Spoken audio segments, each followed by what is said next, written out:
والصلاة والسلام على من لا نبي بعده فأعوذ بالله من الشيطان الرجيم يثبت الله الذين آمنوا بالقول الثابت في الحياة الدنيا وفي الآخرة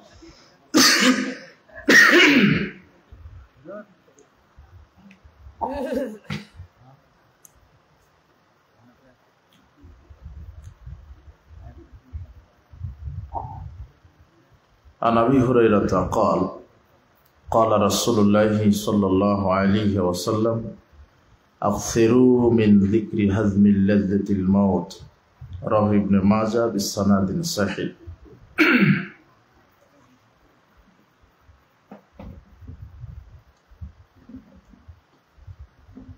عن ابن عباس قال عن النبي صلى الله عليه وسلم أنه بكبرين يعذبان فقال إنهما لا يعذبان وما يعذبان في كبير أما أحدهما فكان لا يستتر من البول والآخر يمشي بالنميمة رواه أبو داود بسند صحيح. আজকের ইসলামী জালসার সম্মানিত সভাপতি, উপস্থিত আমার সাথে মঞ্চ উপবিষ্ট ওলামায়ে দ্বীন, মুরব্বী কেরাম, বিজ্ঞ পরিচালক, আমার সামনে উপস্থিত মুসলিম দ্বীনী ভাই, প্রাণপ্রিয় ছাত্র যুবক ভাইরা, পর্দার আড়ালের মা এবং বোনেরা,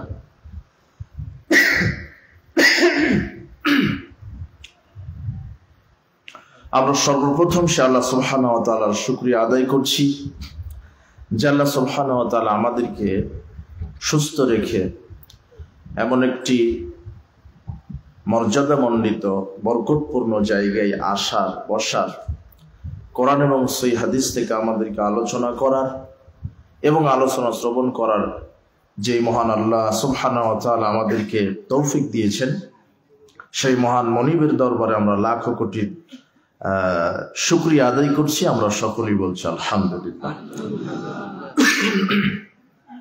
লাখো কোটি দরুদ ও সালাম বর্ষিত হোক আমাদের নবী, শেষ নবী, সর্বশ্রেষ্ঠ নবী ও রাসূল, নবীকুল শিরোমণি, নবী সম্রাট জনাবে মুহাম্মদুর রাসূলুল্লাহ সাল্লাল্লাহু আলাইহি ওয়াসাল্লামের প্রতি।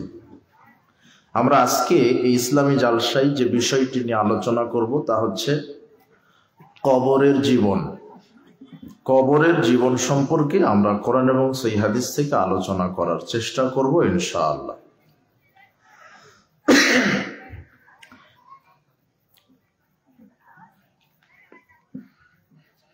আমি এখানে আসার পরেই যুবকেরা বললেন যে আপনি কবর সম্পর্কে আলোচনা করবেন। তো বিষয়টি আপনি খুব মনোযোগী হবেন। এই রাস্তাঘাটে যারা দাঁড়িয়ে আছে আপনাদেরকে বসতে বলছে, আর যদি ব্যস্ততা থাকে তাহলে চলে যান। দাঁড়িয়ে থাকা অবস্থায় বক্তব্য শোনা এটা ইসলামী শরীয়তে সমর্থন করে না। রাসূল সাল্লাল্লাহু আলাইহি ওয়াসাল্লাম বলছেন বক্তব্য বসে শুনতে হবে। আর রাস্তাঘাটে কথা বলছে যারা যুবকেরা, অনেক স্বেচ্ছাসেবক আছে, আমি দেখলাম যে কোনো যেন কথা আমার কানে না আসে, শুধু আমার কথা চলবে, আর কারো কথা নয়। দেখো, যারা কথা বলছে তাদের কথা বন্ধ করে দাও। যারা আপনারা দাঁড়িয়ে আছেন বসেন, যারা রাস্তাঘাটে দোকানপাটে ঘোরাফেরা করছেন অযথা, আমাদেরকে মূল্যায়ন করার চেষ্টা করেন। কবর সম্পর্কে আলোচনা করতে গিয়ে আমরা প্রথমে যেটা আলোচনা করব সেটা স্বাভাবিক একটা বিষয় আপনার কাছে মনে হচ্ছে, সেটা হলো মৃত্যু। মৃত্যু এটা অবিসম্ভাবী, যেটা চলেই আসবে। এরপরের আলোচনায় আমরা আলোচনা করব কবরের জীবন, মুমিনদের কি জীবন, আর কাফের, মুনাফিক, ফাজের, পাপী লোকদের কবরের জীবন কেমন। এরপরের আলোচনা হবে কবরের শাস্তির ধরন, এরপরের আমরা আলোচনা করব কবরের শাস্তি হওয়ার কারণ, কি কারণে মানুষকে আল্লাহ কবরের শাস্তি দিবেন। তারপরের আলোচনা হবে এই কবরের শাস্তি থেকে বাঁচার জন্য করণীয় কি। উল্লেখিত বিষয় আমরা কোরআন থেকে হাদিস থেকে আলোচনা করার চেষ্টা করব ইনশাআল্লাহ।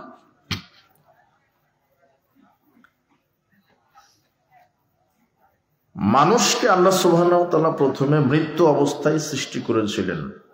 আল্লাযী খালাকাল মাউতা ওয়াল হায়াতা লিয়াবলুয়াকুম আইয়ুকুম আহসানু আমালা। আল্লাহ বলছেন, আল্লাহ তো তিনি যিনি মানুষের আগে মৃত্যু তৈরি করেছেন, এরপরে জীবিত করেছেন, তারপরে আল্লাহ মানুষদেরকে পরীক্ষা করছেন এইভাবে যে মানুষের মধ্যে কে সৎকর্ম করতে প্রতিযোগিতা করে। আমরা পৃথিবীতে ছিলাম না, আমরা মৃত অবস্থায় ছিলাম রুহের জগতে, যেটাকে বলা হয় আলমে আরওয়াহ, রুহের জগৎ। কোথায়? দুনিয়াতে যে জগৎ, এরকম একটা জগৎ আমরা সর্বপ্রথম যেটা পার করে এসেছি, মাতৃগর্ভে আসার পূর্বের একটা জগৎ ছিল। মাতৃগর্ভে আমাদের আসার পূর্বে প্রথম যেই জগৎটা ছিল সেটা হলো রুহের জগৎ, আলমে আরওয়াহ, রুহের জগৎ। সেখান থেকে আল্লাহ সুবহানাহু ওয়া তাআলা আমাদেরকে মাতৃগর্ভে প্রবেশ করিয়ে দিলেন। ফি কারারিম মাকিন, আল্লাহ কোরআন মাজিদে বলছেন, সুরক্ষিত জায়গায় তোমাদের রূহটাকে আমি ছেদ করেছিলাম, যেখানে বাহির থেকে কোনো রোগ জীবাণু প্রবেশ করার কোনো ক্ষমতা ছিল না। এত সুন্দরভাবে আমি তোমাকে মাতৃগর্ভে পারফেক্ট করে সেট করেছিলাম, যেখানে পানির সমস্যা ছিল না, রক্তের সমস্যা, তোমার শ্বাস প্রশ্বাস কিভাবে নেবে সব ব্যবস্থা করেছিলাম। সুম্মা নুখরিজুকুম তিফলা, এরপরে তোমার সময় যখন 9 মাস 10 দিন অথবা যখন সময় হয়ে গেল, তখন আমি তোমাকে বাচ্চার আকারে বাহির করেছি। তুমি ছিল আলমে আরওয়াহ, রুহের জগতে, ওটা প্রথম জগৎ। দ্বিতীয় জগৎ হচ্ছে মায়ের গর্ভ। মায়ের গর্ভে আমি আল্লাহ যতদিন চেয়েছিলাম ততদিন থেকেছ। এরপরে নির্দিষ্ট সময়ে আমি তোমাকে দুনিয়াতে বাহির করেছি। এটা হলো দারুদ দুনিয়া, এটা হলো দুনিয়ার জীবন। তাহলে 3টা জীবনে, এখন 3য় জীবনে আমরা আছি। প্রথম জীবন কি বলেন তো? রূহ। দ্বিতীয় জীবন কোথায় পার করেছি? মায়ের গর্ভ। তৃতীয়টা কোথায় পার করছি? পৃথিবীতে। কতদিন? আবু হুরায়রা রাদিয়াল্লাহু আনহু বলেন, রাসূল সাল্লাল্লাহু আলাইহি ওয়াসাল্লাম বলেছেন, আমারু উম্মতি মা বাইনা 60 ইলা 70। আমার উম্মতের গড় বয়স হবে 60 থেকে 70 বছর, গড় বয়স। এরপরে মারা যাবে। কেউ আজকে জন্মগ্রহণ করার পরে মারা যেতে পারে, কেউ মাতৃগর্ভে মারা যেতে পারে, কেউ 10, 20, 50, 60, 100 বছরে মারা যেতে পারে। তবে আমার যত উম্মত হবে তার গড় হিসাব করলে 60 থেকে 70 বছর। খুব কম সংখ্যক ব্যক্তি 60-70 বছর পার করতে পারবে। এরপরে চলে আসবে মৃত্যু। এরপরে চলে আসবে কি? মৃত্যু। মানুষের এই দুনিয়াবী জীবনকে 4 ভাগে ভাগ করলে দেখা যাবে। 1 ভাগ কৈশোর, যেটা 1 থেকে 16। দ্বিতীয় ভাগ যৌবনকাল, যেটা 16 থেকে 40। তৃতীয় ভাগ পৌরত্ব, 40 থেকে 60। চতুর্থ ভাগ বার্ধক্য, 60 থেকে 70। মূলত মানুষের জীবন কয় ভাগে বিভক্ত? 4 ভাগে। কৈশোর পার করেছেন 1 থেকে 16। 16 থেকে 40-এ যৌবন ছিল। এরপরে 40 থেকে 60 পৌরত্বে চলে এসেছেন। 60 থেকে 70 বার্ধক্য। এখন স্বাভাবিকভাবে মৃত্যু চলে আসবে। এই ব্যাপার আল্লাহ বলছেন, আইনামা তাকুনু ইউদরিকুমুল মাউত। পৃথিবীর মানুষ, তোমরা যেখানেই থাকো না কেন, মৃত্যু তোমাদেরকে পাকড়াও করবেই করবে। ওয়ালাউ কুনতুম ফি বুরুজিম মুশাইয়্যিদা, যদিও তোমরা সুদৃঢ় দুর্গে অবস্থান করো। প্রথম আকাশ দ্বিতীয় আকাশে চলে যাও, প্রথম জমিন দ্বিতীয় জমিন, 7 জমিনের নিচে চলে যাও। যেখানেই থাকো মৃত্যু তোমাদেরকে পাকড়াও করবেই করবে। এ কথা আল্লাহ সুবহানাহু ওয়া তাআলা কোরআন মাজিদে বললেন। এরপরে বললেন, শোনো, লিকুল্লি উম্মাতিন আজাল, প্রত্যেকটা মানুষের জন্য আমি নির্ধারিত সময় সেট করেছি। ইযা জাআ আজালুহুম, যখন নির্ধারিত সময় মানুষের শেষ হয়ে যাবে, ফালা ইস্তাখিরুনা সাআতান ওয়ালা ইস্তাকদিমুন, আমি মানুষকে এক মুহূর্তে সামনেও যেতে দিব না, পিছনেও যেতে দিব না। আমি প্রত্যেকটা মানুষের নির্ধারিত সময় সেট করেছি। যখন নির্ধারিত সময় শেষ হয়ে যাবে, 1 সেকেন্ড সামনে যাওয়ার ক্ষমতা নেই, 1 সেকেন্ড পিছনে আসার ক্ষমতা নেই।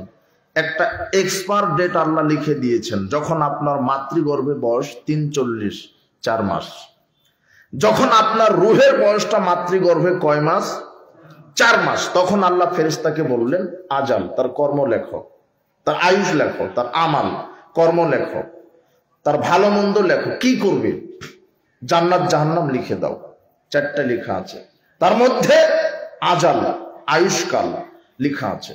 সেই দিন যদি আপনার তাকদিরে লিখে দেন আল্লাহ যে আপনার পৃথিবীতে থাকার সময় 60 বছর, যখন 60 বছর পূর্ণ হয়েছে, 1 সেকেন্ড আর সামনে যাওয়ার পৃথিবীর কোনো মায়ের বেটার ক্ষমতা নেই। তখন আল্লাহ বলবেন যে মালাকুল মউত, তাকে উঠিয়ে নাও। আপনাকে উদাহরণ দিতে গিয়ে এটা বলি যে আমাদের দেশের যেগুলো ওষুধ কোম্পানি আছে, যখন ওষুধটা তৈরি করে, ওষুধের প্যাকেটেই এক্সপায়ার ডেট লিখে দেয়। কথা বুঝেননি মনে হয়? যে এই ওষুধটা 2027 সালের অক্টোবরের 22 তারিখ পর্যন্ত কার্যকর, এরপরে এটা কি বাতিল। তো যিনি ওষুধ জন্ম দিয়েছেন তিনি এর ডেটটা কি লিখে দিয়েছেন। তো আমার জন্মদাতাকে, আমার সৃষ্টিকর্তাকে, আমার জন্মদাতা পিতার মাধ্যমে এসেছি, কিন্তু আমার সৃষ্টিকর্তাকে আল্লাহ। তিনি 4 মাস যখন আমার বয়স মাতৃগর্ভে, তখনই লিখে দিয়েছেন যে তুমি 60 বছর থাকবে, তুমি 80 বছর, তুমি 2 দিন, তুমি 2 ঘন্টা, তুমি 150 বছর থাকবে। যতদিন আল্লাহ লিখে দিয়েছেন অতটুকুনি। ফালা ইস্তাখিরুনা সাআতান ওয়ালা ইস্তাকদিমুন, 1 সেকেন্ড সামনেও যেতে পারবে না, পিছনেও যেতে পারবে না। আল্লাহ সুবহানাহু ওয়া তাআলা বলছেন, কুল ইন্নাল মাউতাল্লাযী তাফিররুনা মিনহু ফাইন্নাহু মুলাকীকুম। মুহাম্মদ সাল্লাল্লাহু আলাইহি ওয়াসাল্লাম, আপনি বলেন, মানুষ কি মৃত্যু থেকে পলায়ন করতে চায়? মানুষ কি মৃত্যু থেকে বাঁচতে চায়? মৃত্যু সাক্ষাৎ করবেই করবে মানুষের সাথে। ওয়ামা কানা লিনাফসিন আন তামুতা ইল্লা বিইذنিল্লাহ, কোন মানুষ, কোন প্রাণী আল্লাহর অনুমতি ছাড়া, আল্লাহর আদেশ ছাড়া মৃত্যুবরণ করে না। কিতাবাম মুআজ্জালা, কোথায়, কোন সময়, কিভাবে, কার মাধ্যমে, কি কারণে, কোন সময়ে, দিনে রাতে, কিভাবে মারা যাবে, সব আল্লাহ লিপিবদ্ধ করেছেন। এত কিছু আল্লাহ মৃত্যুর ব্যাপারে বললেন। এরপরে আবার সর্বশেষ চূড়ান্ত ভাবে বললেন, ইন্নাল্লাহা ইনদাহু ইলমুস সাআ, নিশ্চয়ই 5টা জিনিস এর জ্ঞান আল্লাহর নিকটে রয়েছে, পৃথিবীর কোনো মানুষের নিকটে নেই, কোনো পীরের নিকটে নেই, কোনো আলেমের নিকটে নেই। 5টি জিনিসের জ্ঞান পৃথিবীর কোন নবী রাসূলের নিকটে নেই। শুধু 5টি বিষয়ের জ্ঞান, এমন 5টি বিষয়, যেই 5টি বিষয় আল্লাহ ছাড়া পৃথিবীর কারো জানা নেই। 1, কিয়ামত কবে হবে, এটা কেউ জানে না, জানে কে? 2, ইউনাজ্জিলুল গায়জ, বৃষ্টি কখন, কোথায়, কি পরিমাণ হবে, কেউ জানে না, জানে কে? 3, ওয়ায়ালামু মা ফিল আরহাম, মাতৃগর্ভে কি আছে এটা কেউ জানে না। আপনি বলবেন কি বলছেন হুজুর, এটা ডিজিটাল যুগ, মাতৃগর্ভের ছেলে না মেয়ে আমরা সব বুঝতে পারি। জি না, আপনি ভুল বুঝেছেন। এটা এইভাবে বলা হয় না। আল্লাহ বলছেন আরে ছেলে মেয়ে না হয় জানলে, কিন্তু ও পৃথিবীতে এসে কি খাবে কি করবে এটা তো তুমি জানো না। ও কি ফেরেশতা হবে নাকি শয়তান হবে এটা তো তুমি জানো না। ও কি মাস্টার হবে না রিকশাওয়ালা ঠেলাওয়ালা দিনমজুর হবে এটা তো জানো না। ও কি এমপি হবে না ভিক্ষুক হবে এটা তো জানো না। কে জানে? আল্লাহ। ইয়ালামু মা ফিল আরহাম, মাতৃগর্ভে কি আছে একমাত্র আল্লাহ জানে। 4, মানুষ আগামীকাল কোথায় কি কাজ করবে। ওমা তাদরি নাফসুম মাযা তাকসিবু গাদা, মানুষ আগামীকাল কোথায় কি কাজ করবে এটা মানুষ জানে না। আপনি নিয়ত করেছেন আগামীকাল চট্টগ্রামে যাব সকাল 10টার ফ্লাইটে, কিন্তু আপনার চাওয়া চাওয়া নয়। কার চাওয়া? চাওয়া ছেলে অসুস্থ, হসপিটালে নিয়ে যেতে হবে, ফ্লাইট বাতিল। কথা বুঝেননি মনে হয়? তাহলে আগামীকাল আপনি কি করবেন, কি খাবেন, কোথায় যাবেন, এটা কার বিধানে চলছে? আল্লাহর বিধান। ওমা তাদরি নাফসুম বিআই আরদিন তামুত। 5 নম্বর বিষয় হচ্ছে মানুষ কোথায় কোন সময়ে কোন জমিনে কিভাবে মারা যাবে এটা পৃথিবীর কোন পীর, দরবেশ, আউলিয়া, গাউস, কুতুব, আলেম, নবী কেউ জানে না। একমাত্র কে জানে? আল্লাহ। তিনি জানেন চূড়ান্ত। আর এই মৃত্যু আপনাকে পাকড়াও করবে। হে যুবক, তুমি মৃত্যু থেকে বাঁচার চেষ্টা করছো, তুমি বোকামি করছো। সারা পৃথিবীর সব মানুষ যদি চেষ্টা করে, মৃত্যু থেকে বাঁচার কোনো পথ নেই। যেটা থেকে তুমি বাঁচতে পারবে সেটা থেকে বাঁচতে চাচ্ছ না। আল্লাহ বলছেন কু আনফুসাকুম, তুমি জাহান্নাম থেকে বাঁচতে চাও। জাহান্নাম থেকে কি যাওয়া যায়?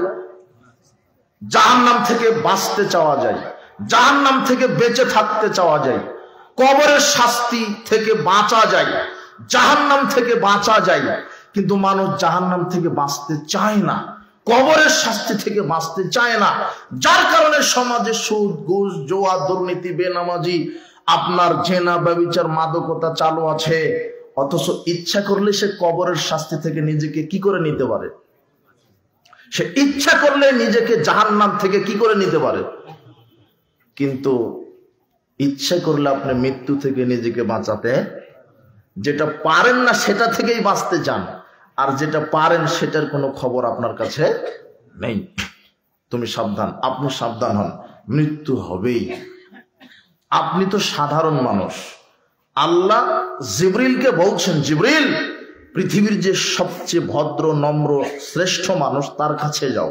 হয়তোবা সে ভুলে গেছে, তুমি তার কাছে যাও। কি? যা জিবরিল আলাইহিস সালাম ইলান নবী সাল্লাল্লাহু আলাইহি ওয়াসাল্লাম, জিবরিল আমিন মুহাম্মদ সাল্লাল্লাহু আলাইহি ওয়াসাল্লামের নিকটে এসে বলছেন, ইয়া মুহাম্মদ, হে মুহাম্মদ সাল্লাল্লাহু আলাইহি ওয়াসাল্লাম, আইশ মা শিতা ফাইন্নাকা মাইয়্যিত। আপনি তো জীবন যাপন করছেন, আপনি তো রাজনীতি, অর্থনীতি চালান, সমাজনীতি করেন, শিক্ষানীতি চালান, আপনি তো সালাত, সিয়াম, হজ, যাকাত আদায় করেন, আপনি তো জীবন যাপন করছেন। তবে কি আপনার মনে আছে যে আপনার মরে যেতে হবে? মৃত্যুর কথা স্মরণ করিয়ে দিতে আল্লাহ কাকে পাঠিয়েছেন? মুহাম্মদ সাল্লাল্লাহু আলাইহি ওয়াসাল্লামের কাছে জিবরিলকে। আপনি তো সাধারণ মানুষ, কার কাছে? মুহাম্মদ সাল্লাল্লাহু আলাইহি ওয়াসাল্লামের কাছে পাঠিয়েছেন। এরপরে জিবরিল বলছেন যে ওয়ামাল মাশিতা ফাইন্নাকা মাসজিউন বিহি, আপনি যে আমলই করেন দুনিয়াতে কোনো বাধা নাই, ভালো করেন, খারাপ করেন, আল্লাহ আপনাকে ইচ্ছা শক্তি দিয়েছে। আপনি মদ খাবেন, আপনি কি চুরি করবেন, আপনি কি জেনা করবেন, নাকি আপনি এগুলি ছেড়ে দিয়ে হজ, যাকাত, তাহাজ্জুদ আদায় করবেন।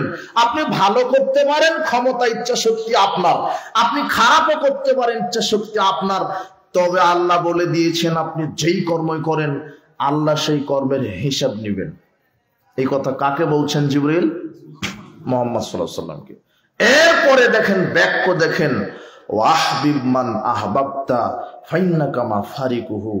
আপনি যেই দলই করেন, যেই পার্টি করেন, আপনার ক্ষমতা যতই হোক, আরে আপনার সারা পৃথিবীর মানুষ আপনার পক্ষে আছে, আপনি পৃথিবীর লিডার, নেতা, সারা পৃথিবীর সব শক্তি, সব ক্ষমতা, সব টাকা আপনার আছে, কিন্তু মনে রাখেন কবরে আপনাকে একাই যেতে হবে। কবরে আপনাকে একাই যেতে হবে। এই কথা সাধারণ মানুষকে ওয়াজ করছেন না, আপনার আমার মতো সাধারণ মানুষকে নয়। আল্লাহ কাকে ওয়াজ করে শোনাচ্ছেন? মুহাম্মদ সাল্লাল্লাহু আলাইহি ওয়াসাল্লামকে। আপনি যেই দল পার্টি করেন, যতই ক্ষমতা দেখান, সারা পৃথিবীর সেনাবাহিনী আপনার হাতে, তারপরও কবরে আপনাকে একাই যেতে হবে। এই কথার লোড কত আপনি কি জানেন? এই কথার লোড কত? আপনাকে একাই কবরে যেতে হবে।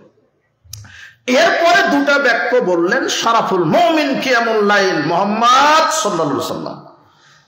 মানুষের মর্যাদা বাড়ে রাত্রের সালাতে, মানুষের মর্যাদা আল্লাহ বাড়িয়ে দেয় রাত্রের তাহাজ্জুদে।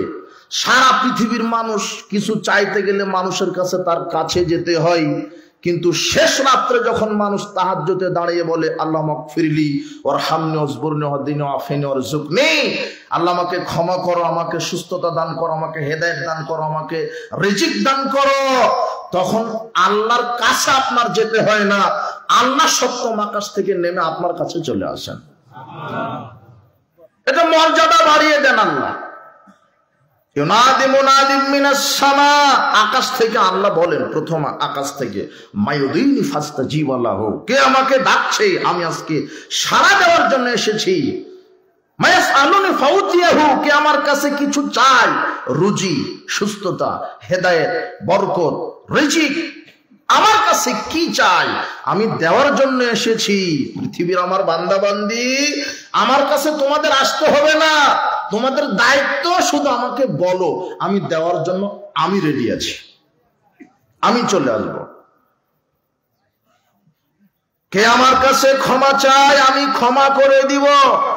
এইভাবে জিবরিল মুহাম্মদ সাল্লাল্লাহু আলাইহি ওয়াসাল্লামকে বললেন যে রাত্রের সালাত মানুষের মর্যাদাকে বাড়িয়ে দেয়, সম্মান বাড়িয়ে দেয়। আকাশবাসী দোয়া করে, জমিনবাসী দোয়া করে। যখন আপনি সালাত, সিয়াম, হজ, যাকাত, কথা সত্য, আমানতদারিতা, ন্যায় পরায়ণ, সত্যবাদিতাই পরিপূর্ণ মানুষ হবেন, তখন আল্লাহ খুশি হয়ে জিবরিলকে বলে, জিবরিল ওই যে অমুক ব্যক্তিটা, ওই যে দেখো অমুক ব্যক্তি, আমি যা বলেছি কোরআনে তাই মানে, আমি যা বলেছি হাদিসে তাই মানে, কাজে আমি তাকে ভালোবাসি, তুমিও ভালোবাসো। তখন জিবরিল ভালোবাসে। জিবরিল ভালোবাসার সাথে সাথে আকাশ জমিনের যত ফেরেশতা আছে সবাইকে বলে, শুনেছো হে লক্ষ কোটি ফেরেশতা, তোমরা কি শুনেছো আল্লাহ অমুককে ভালোবাসে, আমাকে ভালোবাসতে বলেছে, কাজেই তোমরা সবাই তাকে ভালোবাসো। তখন আকাশবাসীর হাজারো লক্ষ কোটি মানুষ তাকেও ভালোবাসে। আর যখন লোকটা চোর, জুয়াচোর, বদমাস, জেনাকার, ব্যভিচার, দুর্নীতিবাজ, সুদখোর, গাঁজাখোর, ইয়াবাখোর, সালাত নাই, তাহাজ্জুদ নাই, ওযু নাই, গোসল নাই, পরকাল নাই, ঈমান নাই, আমল নাই, বজ্জাত, এমন ব্যক্তিকে আল্লাহ বলেন, দেখো জিবরিল, ওকে বলেছি কোরআন মানতে, হাদিস মানতে, মানেনি, আমি ওকে ঘৃণা করি, তুমি ঘৃণা করো। তখন জিবরিল ঘৃণা করে আর বলে, আকাশবাসী সব ফেরেশতা শোনো, ওই ব্যক্তিকে আল্লাহ ঘৃণা করে, তাই আমি ঘৃণা করি, তোমরাও ঘৃণা করো। সারা আকাশবাসীর সব ফেরেশতা তার উপরে অভিশাপ নাজিল করে। এই জন্যই মুহাম্মদ সাল্লাল্লাহু আলাইহি ওয়াসাল্লামকে বলা হলো শারাফুল মুমিন কিয়ামুল লাইল, রাত্রের ইবাদত মর্যাদা বাড়িয়ে দেয়। মানুষ আপনাকে সম্মান করবে যদি কি করেন, আপনি রাত্রের সালাত আদায় করেন। রাসূল সাল্লাল্লাহু আলাইহি ওয়াসাল্লাম বলছেন, ইন্না ফিল জান্নাতি গোরাফান, জান্নাতে একটা সুন্দর প্রাসাদ আছে, ইউরা যাহিরুহা মিন বাতিনহা বাতিনুহা মিন জাহিরিহা, যার ভিতর বাহির সব দেখা যায়, টকটকে ঝকঝকে জান্নাত। আদাল্লাহু লিমান আলানাল কালাম, এই জান্নাত চার শ্রেণীর মানুষের জন্য। এক, যাদের মুখের ভাষা খুবই নরম, হাসি মুখে কথা বলে। দুই, ওতাবা সিয়াম, যারা নফল সিয়াম রাখে, সোমবার, বৃহস্পতিবার, আরাফার সিয়াম, আশুরার সিয়াম, আইয়ামে বীজের সিয়াম, যারা বেশি বেশি নফল সিয়াম রাখে তাদের জন্য জান্নাত। ওয়াতামুত তাআম, যারা অভুক্তকে খাদ্য খাওয়ায়, যারা অসহায়, বিধবা, এতিমের মুখে খাদ্য উঠিয়ে দেয়, এই ব্যক্তির জন্য এই জান্নাত। মানুষ যখন ঘুমিয়ে থাকে তখন যে ব্যক্তি সালাতে দাঁড়ায়, এই ব্যক্তির জন্য সবচেয়ে দামি জান্নাত। মুহাম্মদ সাল্লাল্লাহু আলাইহি ওয়াসাল্লামকে জিবরিল বলছেন যে আপনি রাত্রে ইবাদত করেন, মর্যাদা বাড়াবে। মুহাম্মদ সাল্লাল্লাহু আলাইহি ওয়াসাল্লামের এত মর্যাদা, পৃথিবীর সব মুসলিম দেশে সব মুসলমান আজানের সময়তে বলে আশহাদু আন্না মুহাম্মাদার, সারা পৃথিবী। ওয়ারাফা'না লাকা যিকরাক, আল্লাহ বলছেন আমি তোমার মর্যাদাকে সারা পৃথিবী ছড়িয়ে দিয়েছি। সুবহানাল্লাহ। এই যে দেখেন, এরপরে বলছেন ওয়াইজ্জুহু ইস্তিগনাহু আনিন নাস, আর ইজ্জত সম্মান হবে মানুষের মুখাপেক্ষী হবেন না, মুখাপেক্ষী কার হবেন? আল্লাহ। তাহলে ইজ্জত সম্মান বাড়িয়ে দিবে। তো এই হাদিসটা আপনাকে যে জন্য বললাম যে সাধারণ মানুষকে তো বহু দূরের কথা, আল্লাহ জিবরাইলের মাধ্যমে কাকে মৃত্যুর কথা স্মরণ করিয়ে দিচ্ছেন? মুহাম্মদ সাল্লাল্লাহু আলাইহি ওয়াসাল্লামকে। এরপরে আমাদেরকে আল্লাহ বলছেন সূরা আসরের মাধ্যমে কি? ওয়াল আসর, সময়ের কসম, ইন্নাল ইনসানা লাফি খুসর, প্রত্যেকটা মানুষ ক্ষতির মধ্যে নিমজ্জিত। ইল্লাল্লাযিনা আমানু ওয়া আমিলুস সালিহাত ওয়া তাওয়াসাউ বিল হাক্কি ওয়া তাওয়াসাউ বিস সাবর, তবে যারা ঈমান এনেছে আর সৎ আমল করেছে, পরস্পর হকের দাওয়াত দিয়েছে, পরস্পর ধৈর্যের দাওয়াত দিয়েছে, এরা ক্ষতিগ্রস্ত নয়। প্রথমে আল্লাহ বলছেন সময়ের কসম, মানুষ ক্ষতির মধ্যে আছে। প্রখ্যাত মুফাসসির ইমাম রাজি রাহিমাহুল্লাহ, তিনি 1 থেকে 30 পারার সব তাফসীর লিখতে লিখতে সূরা আসরে যখন আসলেন, তখন বলছে যে আমি সূরা আসরের কি তাফসীর করব, আমার মাথায় ধরছে না। আল্লাহ সময়ের কসম খেলেন কেন? সময়ের কসম খেলেন কেন? সময়ের কসম খেয়ে আল্লাহ কি বোঝাতে চাইলেন? তো তিনি এইভাবে চিন্তা ভাবনা করছে আর রাস্তা দিয়ে হাঁটছে, চিন্তা ভাবনা করছে, রাস্তা দিয়ে হাঁটছে। দেখে একজন বরফ বিক্রেতা বরফ বিক্রি করছে আর চিল্লাচ্ছে এইভাবে, ইরহামু মাইয়াদুবু রাসু মালিহি, সমাজের লোকেরা তোমরা ওই ব্যক্তির উপরে রহম করো যার পুঁজি গলে যায়, তোমরা ওই ব্যক্তির উপরে রহম করো যার পুঁজি গলে যায়। মানে লোকটা বরফ বিক্রেতা টাকা দিয়ে বরফ কিনেছে, সূর্যের তাপে বাষ্প হয়ে বরফ গলে যাচ্ছে, টাকাটা কার ভিতরে ইনভেস্ট করেছে? বরফের ভিতরে। বরফ গলে যাচ্ছে মানে তার টাকাটা কি হয়ে যাচ্ছে? গলে গেলে কি আপনি কিনবেন? এই জন্য বরফ বিক্রেতা বলছে সর্বনাশ, এই বরফ গলার পূর্বেই তোমরা বরফটা কিনে নাও, বরফ খেয়ে তোমরাও বাঁচো, আমি কিছু টাকা পেয়ে লাভ করে আমিও জীবনযাপন করি, তাই বরফ গলার পূর্বেই কাজ করো।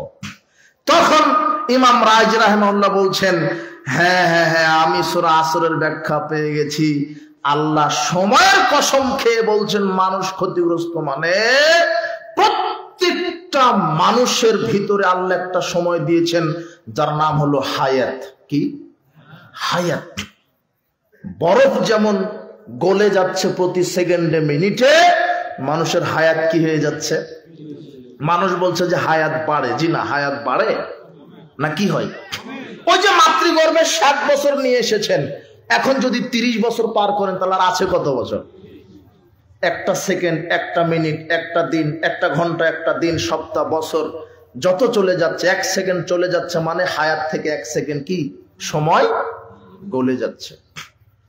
বরফ বিক্রেতা বরফ গলার পূর্বে যদি বরফ বিক্রি করতে পারে তাহলে লাভবান হবে। ঠিক মানুষ তার হায়াতটা ফুরিয়ে যাওয়ার পূর্বেই যদি 4টা কাজ করে, শিরক মুক্ত ঈমান, বিদআত মুক্ত আমল, আর পরস্পর হকের দাওয়াত, কোরআন সুন্নাহর দাওয়াত, আর ধৈর্য সবরের দাওয়াত, এই হায়াতটা গলে যাওয়ার পূর্বে যদি 4টা কাজ করে, তাহলে আল্লাহ বলছেন তাদের জন্য জান্নাত রেডি হয়ে আছে। এটা হলো সূরা আসর। আল্লাহ মানুষকে মৃত্যুর কথা স্মরণ করিয়ে দিয়েছেন কোন সূরার মাধ্যমে? সূরা আসর। আল্লাহ সুবহানাহু ওয়া তাআলা বলছেন তোমরা মৃত্যু থেকে পলায়ন করতে পারবে না, মৃত্যু তোমাদের আসবেই। এই জন্য মৃত্যু আসার পূর্বেই, হায়াত নামক পুঁজিটা গলার পূর্বেই সৎকর্ম করো। প্রতিটা সেকেন্ড মানুষের জীবন থেকে গলে যাচ্ছে। জ্ঞানী ব্যক্তি আলী রাদিয়াল্লাহু আনহু তিনি বলছেন, শোনো পৃথিবীর মানুষ, আর তাহালাতি দুনিয়া মুদবিরাতান, দুনিয়া পৃষ্ঠ প্রদর্শন করে চলে যাচ্ছে, যেটা যায় তার সামনে দেখা যায় না পিঠ দেখা যায়? আপনি চলে গেলে আপনার সামনে না পিছন দেখা যাবে? পিছন। আলী রাদিয়াল্লাহু আনহু বলছেন যে দুনিয়া চলে যাচ্ছে তার পিঠ দেখিয়ে, ওয়াতাহালাতের আখিরাত মুকবিলাতান, আর আখিরাত ধেয়ে আসছে সামনাসামনি, একেবারে চক্ষু মুখ্য নিয়ে বুক পেতে নিয়ে আখিরাত চলে আসছে। ওয়ালি কুল্লি ওয়াহিদাতিন মিনহুমা বানুন, আখিরাতের সন্তানাদি আছে, দুনিয়ার সন্তানাদি আছে। ফায়াকুনু মিন আবনাই আখিরা, তোমরা আখিরাতের সন্তানাদি হও। ওয়ালা তাকুনু মিন আবনাই দুনিয়া, দুনিয়ার সন্তানাদি হও না। ফাইনাল ইয়াউমা আমালুল হিসাব, দুনিয়াতে কর্ম চলে, আল্লাহ হিসাব নেন না। ওয়াগাদান হিসাবুল আমাল, আর আগামীকাল আল্লাহ শুধু হিসাব নেবেন, কর্ম করার সুযোগ দিবেন না। কথা বুঝেননি মনে হয়? দুনিয়াতে শুধু কর্ম চলে, এখানে আল্লাহ কি নেন না। আর আগাম দেখেন গাদান, হাদিসে আসছে গাদান মানে আগামীকাল, মানে আল্লাহ পরকালকে সময় দিলেন না। দুনিয়া হলো আজকে, আর আগামীকাল কি বুঝেননি মনে হয়? এখন আপনি বসে আছেন, এখন আমি বক্তৃতা দিচ্ছি, এখন যদি আমি মারা যাই তাহলে আমার আগামীকাল হয়ে যাবে। কথা বুঝেননি মনে হয়? এখন মারা গেলে আগামীকাল, মানে আজকে দুনিয়া, আগামীকাল কি পরকাল। এই কথা আলী রাদিয়াল্লাহু আনহু বলছেন। এই জন্য জীবনটা চলে যাওয়ার পূর্বেই আমাকে আমল করতে হবে, তাহলে আমি লাভবান হব। আব্দুল্লাহ ইবনে ওমর রাদিয়াল্লাহু আনহু বলেন, আখাযা রাসূলুল্লাহ সাল্লাল্লাহু আলাইহি ওয়াসাল্লাম বিবাদি জাসাদি, একদা মুহাম্মদ সাল্লাল্লাহু আলাইহি ওয়াসাল্লাম আমার বাহুটা ধরলেন, ধরে বললেন, কুন ফিদ দুনিয়া কান্নাকা গরিবুন আবিরুস সাবিলিন। আব্দুল্লাহ ইবনে ওমর, দুনিয়াতে তুমি পথিকের নাই চলো, মুসাফিরের নাই চলো। মুসাফির, ও গাড়ির জন্য অপেক্ষা করে, ও বটতলাতে একটু ছায়ায় বিশ্রাম নেয়, বিশ্রাম যখন শেষ তখন উঠে চলে যায়। গাড়ির জন্য অপেক্ষা করে, রাজশাহী রেল স্টেশনে অপেক্ষা করছে, রাত 10টায় গেছে, ট্রেন হলো 2টায় ট্রেন চলে এসেছে, ও কি আর 1 মিনিট ওখানে বসে থাকতে পারবে? না, বোঝেননি মনে হয় কথা। ও হলো ট্রেনের জন্য অপেক্ষা করছে, ট্রেন কখন আসবে? রাত 2টায়। যখন এসেছে তখন কি সে ওখানে আর বসে থাকতে পারবে না? চলে যেতে হবে। তো আপনি দুনিয়াতে মুসাফির, কোন এক স্টেশনে আছেন, যখন মৃত্যু চলে আসবে, মৃত্যু মাধ্যমে কোথায় চলে যেতে হবে? কবরে। এই জন্য মুহাম্মদ সাল্লাল্লাহু আলাইহি ওয়াসাল্লাম বলছেন যে তুমি দুনিয়াতে নিজেকে মুসাফির ভাবো, আর নিজেকে কবরবাসী মনে করো, নিজেকে কবরবাসী মনে করো। শোনো, ইজা আসবাহতা ফালা তুহাদ্দিস নাফসাকা বিল মাসাই, যখন সকাল করবে সন্ধ্যা পর্যন্ত বেঁচে থাকার আশা করো না। ওই আমসাইতা ফালা তুহাদ্দিস নাফসাকা বিস সাবাহ, আর যখন সন্ধ্যা করবে সকাল পর্যন্ত বেঁচে থাকার আশা করো না। শোনো, খুজমিন সিহাতিকা কাবলা সাকামি, তোমার অসুস্থতা আসার পূর্বে সুস্থতাকে মূল্যায়ন করো। ও হায়াতাকা কাবলা মাউতিক, মৃত্যু আসার পূর্বে নিজের জীবনকে মূল্যায়ন করো। আব্দুল্লাহ ইবনে ওমর রাদিয়াল্লাহু আনহু বলেন, কুনতু মা রাসূলিল্লাহ সাল্লাল্লাহু আলাইহি ওয়াসাল্লাম, আমি রাসূল সাল্লাল্লাহু আলাইহি ওয়াসাল্লামের সাথে ছিলাম। ফাজাহু রাজুলুম মিনাল আনসার, একদা আনসার গোত্রের এক ব্যক্তি আসলেন। ফাসাল্লামা আলান নবী সাল্লাল্লাহু আলাইহি ওয়াসাল্লাম, রাসূল সাল্লাল্লাহু আলাইহি ওয়াসাল্লামের উপরে সালাম পেশ করলেন। সুম্মা ক্বাল, এরপরে বললেন, আইয়ুল মুমিনিনা আফদাল, আল্লাহর নবী সর্বশ্রেষ্ঠ মুমিন মানুষকে? নবী করিম সাল্লাল্লাহু আলাইহি ওয়াসাল্লাম বললেন, আহসানুহুম খুলুকান, যার চরিত্র সুন্দর, যার চরিত্র সুন্দর সে হলো শ্রেষ্ঠ মানুষ। মুহাম্মদ সাল্লাল্লাহু আলাইহি ওয়াসাল্লাম বলছেন যে ওয়াবিবাইতিন আলাল জান্নাহ, ওই ব্যক্তির জন্য জান্নাতুল ফেরদাউস তো থাকবে, ফেরদাউসের মধ্যে সবচেয়ে যেটা উচ্চ মাকাম, ওই ব্যক্তির জন্য রেডি আছে যার আখলাক চরিত্র সুন্দর। সবচেয়ে দামি জান্নাতে থাকবে কে? যার চরিত্র, আখলাক, স্বভাব সুন্দর, এই ব্যক্তির জন্য সবচেয়ে দামি জান্নাত। এজন্য মুহাম্মদ সাল্লাল্লাহু আলাইহি ওয়াসাল্লাম বললেন, সর্বশ্রেষ্ঠ মানুষ কোন মানুষ? যার চরিত্র সুন্দর। আখলাক যে কোনো মূল্যে ভালো করতে হবে, নাহলে সালাত সিয়াম হজ যাকাত দিয়ে জান্নাত হবে না। এরপরে লোকটি জিজ্ঞাসা করলেন, আইয়ুল মুমিনিনা আকিয়াসু, সবচেয়ে বুদ্ধিমান মানুষকে, সবচেয়ে বুদ্ধিমান ব্যক্তিকে? তখন তিনি বললেন আকসারুহুম লিল মাউতি যিকরান, যে ব্যক্তি বেশি বেশি মৃত্যুকে স্মরণ করে, যে ব্যক্তি বেশি বেশি মৃত্যুকে স্মরণ করে। আর কি করে? ওয়াহসানাহুম লামা বাদাহু ইস্তিদাদান, আর মৃত্যুর জন্য নিজেকে রেডি, প্রস্তুত রাখে। আপনি কি রেডি মৃত্যুর জন্য? জি না। আপনাকে বলা হচ্ছে দাড়িটা ছেড়ে দেন, তখন বলছে মেয়েকে বিবাহ হয়ে দিলাম না। আপনাকে বলা হচ্ছে যে এখন সালাতের ওয়াক্ত হয়েছে, এখন এশা পড়তে হবে, এখন তওবা করে এশা পড়েন। বলছে যে হুজুর রমাদান থেকে ধরবো, মানে ও চ্যালেঞ্জ করছে রমাদান পর্যন্ত বেঁচে থাকবে। বুঝেননি মনে হয় আমার কথা। ও মানে চ্যালেঞ্জ ছুড়ে দিল, তার মানে আল্লাহর সামনে, যে রমাদানে পড়বো, মানে ও রমাদান পর্যন্ত বেঁচে থাকবে। এটাই বোঝানো হচ্ছে নাকি? এটাই তো। কিন্তু সবচেয়ে জ্ঞানী মানুষ, যে সবচেয়ে নিজেকে মৃত্যুর কথা বেশি স্মরণ করে রেডি থাকে, অফিসার, কর্মকর্তা, চাকরিজীবী, এরা চিন্তা করছে যে আরে এখন চাকরি সুযোগ আছে, ঘুষ খেয়ে নি, শেষ বয়সে উমরা করে একেবারে কাফারা আদায় করে নেব। আর যে যত বড় অফিসার, সে তত বড় চোর, ডাকাত আর দুর্নীতিবাজ। যত বড় যে অফিসার। আপনাকে কে বলেছে জুতা চোর, মাইক চোর, মসজিদের টিবল চোর? এরা চোর, এরা চোর না, এরা ছোট খাটো চোর। ওই একটা জুতা চুরি করেছে, 10 টাকাতে বিক্রি করে সিগারেট খাবে, এই পর্যন্ত শেষ। একটা টিবল চুরি করেছে, ঋণ ছিল 5000, বিক্রি করে ঋণ দিবে, এই পর্যন্ত শেষ। এরা ছোট চোর। এদেরকে যদি ধরতে পারেন, দুটা চট থাপ্পড় দিয়ে আলাদা ভাবে 10,000 টাকা দিয়ে বলবেন ভাই আর চুরি করিস না, বাদাম বিক্রি করে খা। এরা ছোট চোর।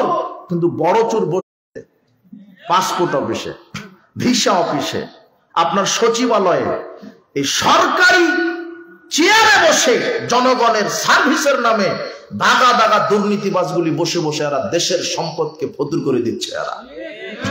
এরা হলো অরিজিনাল বড় চোর। এরা,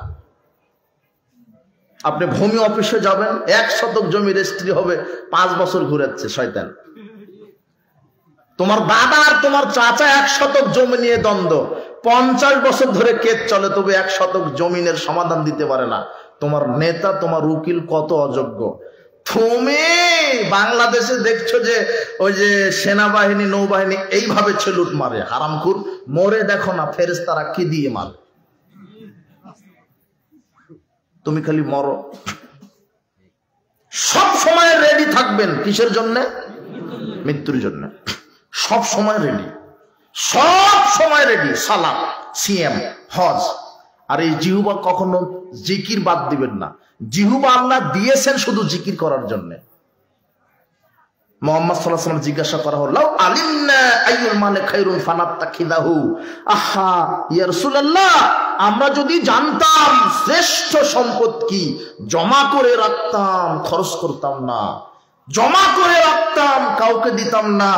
তখন মুহাম্মদ সাল্লাল্লাহু আলাইহি ওয়াসাল্লাম বলছেন যে আফদালুহু লিসানুন যাকির, তোমার এই পৃথিবীতে শ্রেষ্ঠ সম্পদই হলো ওই জিহুবা, যেই জিহুবা বলতে পারে সুবহানাল্লাহি ওয়া বিহামদিহি, যেই জিহুবা বলতে পারে আস্তাগফিরুল্লাহ, যেই জিহুবা বলতে পারে লা ইলাহা ইল্লাল্লাহ, যেই জিহুবা বলতে পারে আল্লাহু আকবার।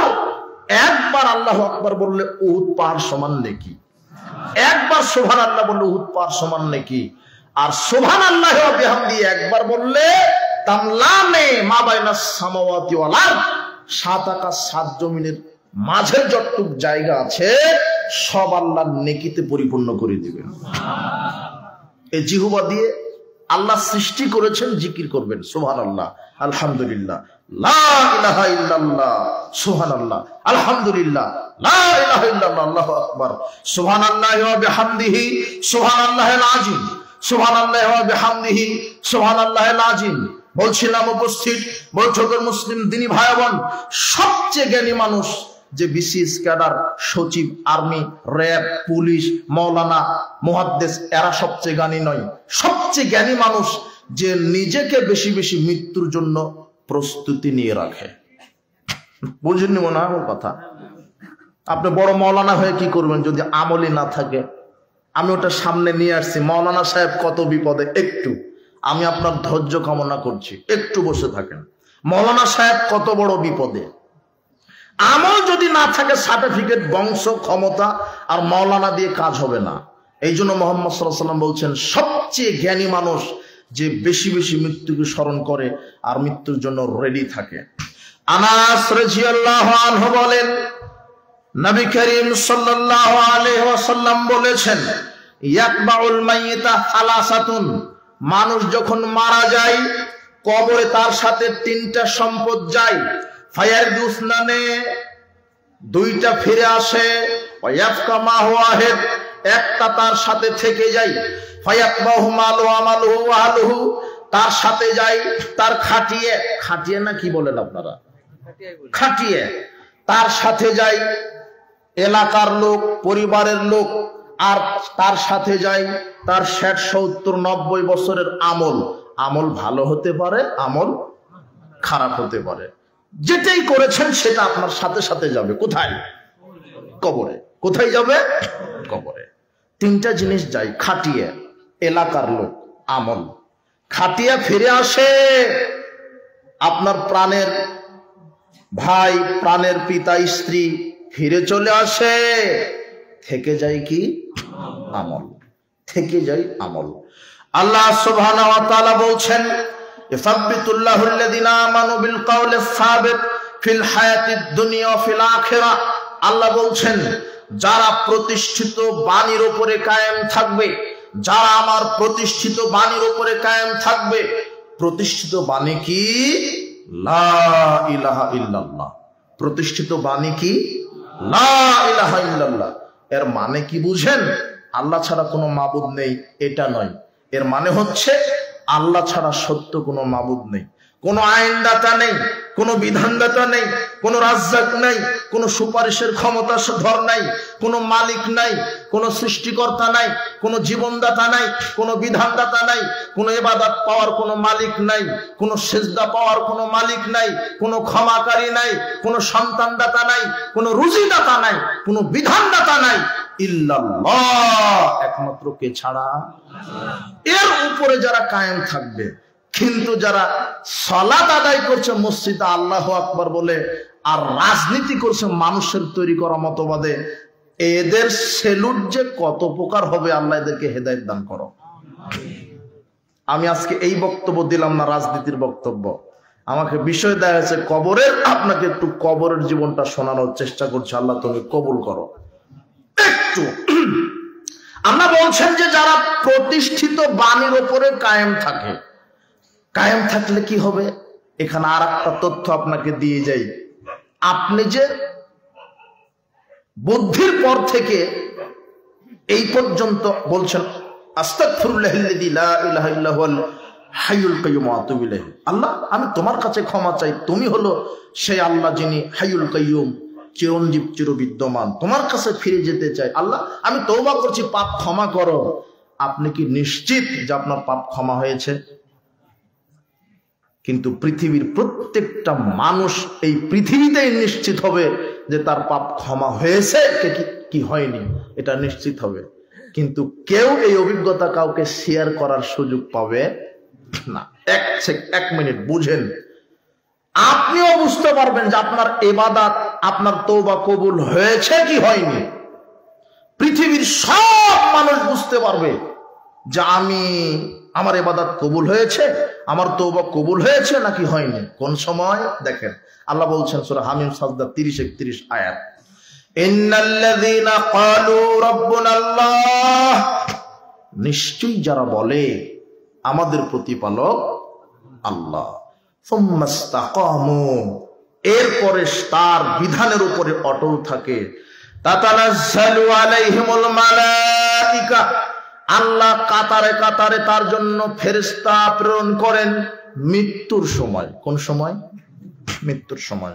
যেই ব্যক্তিটা আল্লাহর কোরআন সুন্নাহ মেনে সার্বিক জীবন পরিচালনা করেছে, সালাত যার বিধানে করেছে, রাজনীতি তার বিধানে করেছে, হজ যার বিধানে করেছে, অর্থনীতি তার বিধানে করেছে, খেয়েছে যার বিধানে, ঘুমিয়েছে তার বিধানে, আপনার হজ করেছে যার বিধানে, শিক্ষানীতি চালিয়েছে তার বিধানে, শুধু মানুষ যারা মসজিদ মাদ্রাসায় আল্লাহকে মানেনি, স্কুল কলেজে মেনেছে, অর্থনীতি সমাজনীতি রাজনীতিতে মেনেছে, সার্বিক জীবনে যারা আল্লাহর বিধানের উপরে কায়েম থেকেছে, আল্লাহ ওই ব্যক্তির মৃত্যুর সময় আকাশ থেকে লক্ষ লক্ষ ফেরেশতা পাঠিয়ে দিবেন।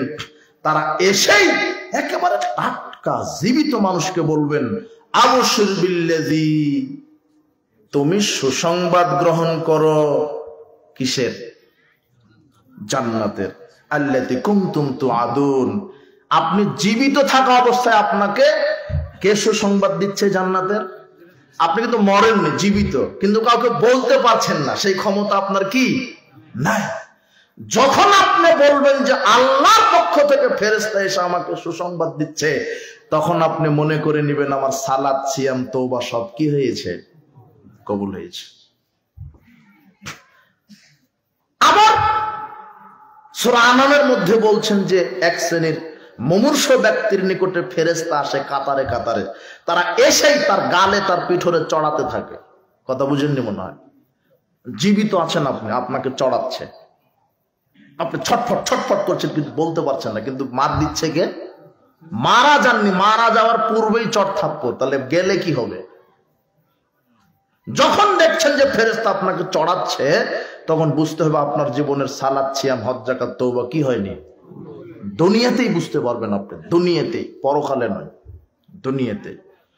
বারা বিন আযিব রাদিয়াল্লাহু আনহু বলেন, রাসূল সাল্লাল্লাহু আলাইহি ওয়াসাল্লাম বলেছেন, ইন্নাল আবদাল মুমিনা, যখন কোন মুমিন ইন কানা ফি ইনকিতাইম মিনাদ দুনিয়া, দুনিয়া থেকে বিদায় নেওয়ার মুহূর্তে চলে আসে, ওয়া ইকবালিন মিনাল আখিরাহ, আর আখিরাতের দিকে যাওয়ার জন্য প্রস্তুতি হয়, নাযালা ইলাইহি মিনাস সামাই মালাইকা, আল্লাহ আকাশ থেকে একদল ফেরেশতা পাঠান।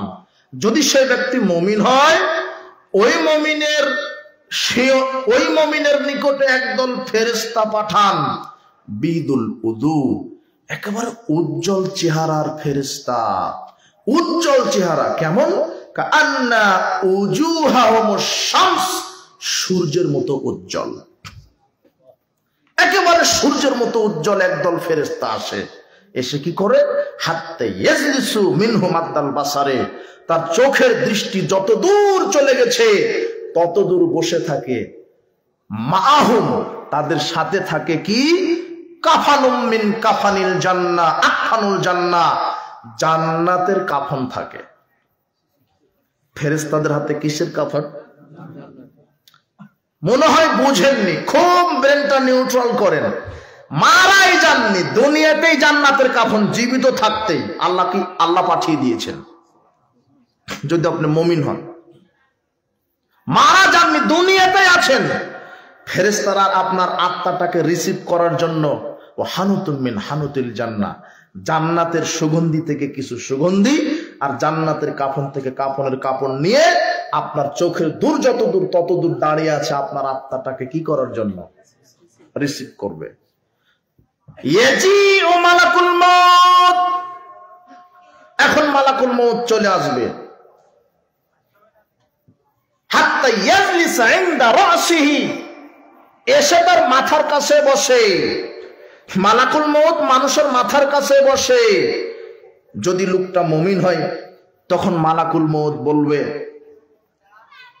আইয়াতুহান নাফসুত তাইয়্যিবা, হে পবিত্র আত্মা, উখরুজি ইলা মাগফিরাতিম মিনাল্লাহি ওয়া রিদওয়ানিন, তুমি বের হয়ে আসো আল্লাহর ক্ষমার দিকে, আল্লাহর সন্তুষ্টির দিকে।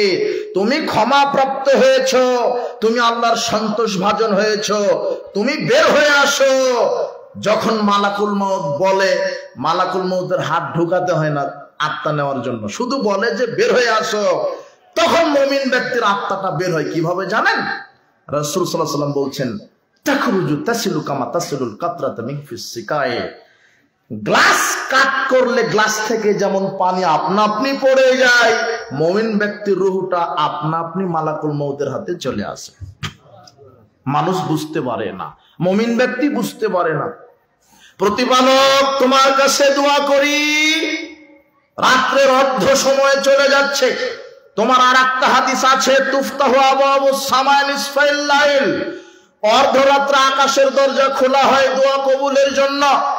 আজকে আমি সহ সবাই তোমার কাছে দোয়া করছি, প্রতিপালক মৃত্যুর সময় যেন আমাদের ভালো মৃত্যু হয়, আমাদের আত্মাটা যেন পানির মতো বের হয়, আমরা যেন বুঝতে না পারি, আমরা যেন ক্ষমা নিয়ে তোমার সন্তোষ নিয়ে কবরে যেতে পারি, তুমি কবুল করো।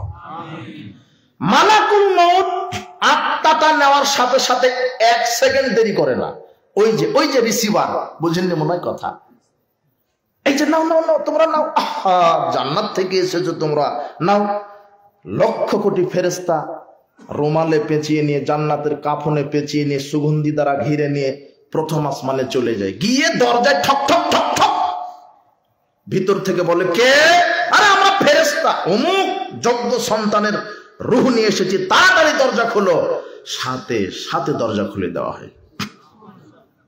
দ্বিতীয় আসমানে একই ঘটনা, তৃতীয়, চতুর্থ, সপ্তম আসমানে যখন চলে যায় তখন আল্লাহ বলে, শোনো ফেরেশতা মণ্ডলী, ও তো দামি মানুষ, আমার সৎবান্দা, ওর নামটা ইল্লিনে সপ্তম আকাশের উপরে লিখে আত্মাটা নিয়ে তার কবরেই চলে যাও। তখন ফেরেশতারা ইল্লিনে তার নামটা লিখে দিয়ে রূহটা নিয়ে তার কবরে চলে আসে। যখন মুমিন ব্যক্তিকে এখন কবর দেওয়া হলো, এদিকে ফেরেশতারা আত্মা নিয়ে চলে যাচ্ছে, আর মারা যাওয়ার সাথে সাথে আপনি কি করছেন? গোসল কাফন, বুঝেননি মনে হয়, এরপরে কবরে দিয়ে দিলেন মুমিন ব্যক্তিকে। দেওয়ার সাথে সাথে বলছেন নবী করিম সাল্লাল্লাহু আলাইহি ওয়াসাল্লাম বলছেন, তু আদু রূহুহু ফি জাসাদিহি, কবরে শুয়ে দেওয়ার সাথে সাথে আল্লাহ তার দেহে আত্মাটাকে ফেরত দেন। আতাহু মালাকানে, সঙ্গে সঙ্গে দুজন ফেরেশতা চলে আসেন। ফায়ুজ লিসানিহি, তাকে উঠিয়ে বসান। ফায়াকুলানে, দুজন ফেরেশতা তাকে প্রথম জিজ্ঞাসা করে, মান রব্বুকা, তোমার প্রতিপালককে। ফাম্মাল মুমিন, যদি লোকটা মুমিন হয় তখন বলে রব্বি আল্লাহ, আমার প্রতিপালক আল্লাহ। মা দিনুকা, দ্বিতীয় প্রশ্ন, তোমার দিন কি? দীনুল ইসলাম, বলে আমার দিন ইসলাম। মা হাদার রাজুল আল্লাযী বুইসা ফিকুম, বলো তো, স্মরণ করো তো, তোমার উপর একজন নবীকে প্রেরণ করা হয়েছিল, তার নাম কি? তখন মুমিন ব্যক্তি চট করে উঠে, হুয়া আব্দুল্লাহ, আশহাদু আন্নাহু আব্দুল্লাহি ওয়া রাসূলুহু, আরে আমি সাক্ষ্য দিচ্ছি ওটা হলো আল্লাহর দাস, আল্লাহর নবী, আল্লাহর রাসূল, আমি সাক্ষ্য দিচ্ছি। তখন দুইজন ফেরেশতা বলে, বাহ, চমৎকার হয়েছে, মায়ুদ্রিকা, তুমি কিভাবে জানলে? তখন মুমিন ব্যক্তির পাওয়ার দেখেন, বলছে, বলো কি বেটা, কারণ তো কিতাব আল্লাহ, আমি জানবো না তো তুমি জানবে? আমি দুনিয়াতে আল্লাহর কিতাব পড়েছি, আমানতু বিহি ফাসাদদাকতু ফাদালে, আরে আমি শুধু ঈমান আনিনি, কর্মে বাস্তবায়ন করেছি, আল্লাহর কোরআন হাদিস কর্মে বাস্তবায়ন করেছি। তখন আল্লাহ আর কি করবে? ফাফরিশুহু মিনাল জান্নাহ, কবরেই জান্নাতের বিছানা বিছিয়ে দাও। ওয়াল বিশুহু মিনাল জান্নাহ, এসে বলে, আবশির বিল্লাযী ইয়াসুররুকা হাদা ইয়াউমুকাল্লাযী কুনতা তুআদু, আপনি সুসংবাদ গ্রহণ করেন, এই দিনের সুসংবাদে আল্লাহ দিয়েছেন যে ভালো কাজ করলে জান্নাত। তখন কবরবাসী জিজ্ঞাসা করে, মান আনতা, এই তুমি কে? তুমি কে? এই সময় তুমি কে? তো বলছে, তখন ওই লোকটা বলবে যে আনা আমালুকা সালেহ, ওই যে তুমি দুনিয়াতে 60-70 বছর বেঁচে ছিলে, যত দান, সাদকা, তাহাজ্জুদ, সিয়াম, সালাত, সত্য কথা, আমানতদারিতা, ন্যায়বান, যা যত আমল করেছো, তোমার সব সৎ আমল আমি নিজেই তোমাকে আজকে জান্নাতের সুসংবাদ দিতে এসেছি। এটা হলো মুমিন জীবন, মুমিন ব্যক্তির কবরের জীবন চলে গেল। এরপরে দেখেন, ফাম্মাল মুনাফিকুল কাফের, যারা মুনাফিক এবং কি কাফের, এবার তাদের কবরের জীবন। এদের কাছে মুনাফিক কাফেরকে ফেরেশতারা চড়াতে থাকেন। সময় সংকীর্ণ, হাদিসের ইবারতের দিকে নয়, আপনি একটু ধৈর্য ধরেন। সুদুল উজুহ, কালো চেহারার ফেরেশতা। মুমিন ব্যক্তির কাছে কি ফেরেশতা এসেছিল? উজ্জ্বল। মনে আছে এটা না? কাফের, ফাজের, মোনাফেক, মুশরিক, বেনামাজি, মদখুর, গাঁজাখুর, ইয়াবাখুর, মিথ্যুক, জালেম, স্বৈরাচার, এদের কাছে আসবে কালো চেহারার ফেরেশতা। এসেই কি শুরু করে দিবে? চল সূরা আনামের বিষয়গুলি দেখে নেবেন। চড়াতে চড়াতে ইয়াজিউ মালাকুল মউত চলে আসবে, তার মাথার পাশে বসবে, বসে বলবে আইয়াতুন নাফসিল খাবিস, হে অপবিত্র আত্মা বের হও। আত্মা বের হতে চাইবে না। তখন মালাকুল মউত ওই যে চটের বস্তা চিনেন কিনা? আপনি তো রাজশাহীর মানুষ। চটের বস্তা মানে কি? যে পাটের সালার বস্তা, সালার বস্তার উপরে যেমন লোহার আকড়া দিয়ে এভাবে টানলে যেমন চিরচির চিরচির করে টেনে চলে আসে, মালাকুল মউত ওইভাবে তার হাত দিয়ে এইভাবে আত্মাটা বাহির করবে। মনে হচ্ছে যেন কেটে লবণ লাগিয়ে দেওয়া হয়েছে। সে ছটফট ছটফট করবে, এইভাবে বাহির করে দুর্গন্ধ আত্মা। সঙ্গে সঙ্গে কালো ফেরেশতাদেরকে দিয়ে দিবেন, তারা প্রথম আসমানে চলে যাবে, গিয়ে ঠক ঠক ঠক ঠক করবে, বলবে কে? অধমের ছেলে অধম, অথবা ভালো মানুষের ছেলেই, কিন্তু এ হলো অধম। তখন দরজা খোলা হবে না।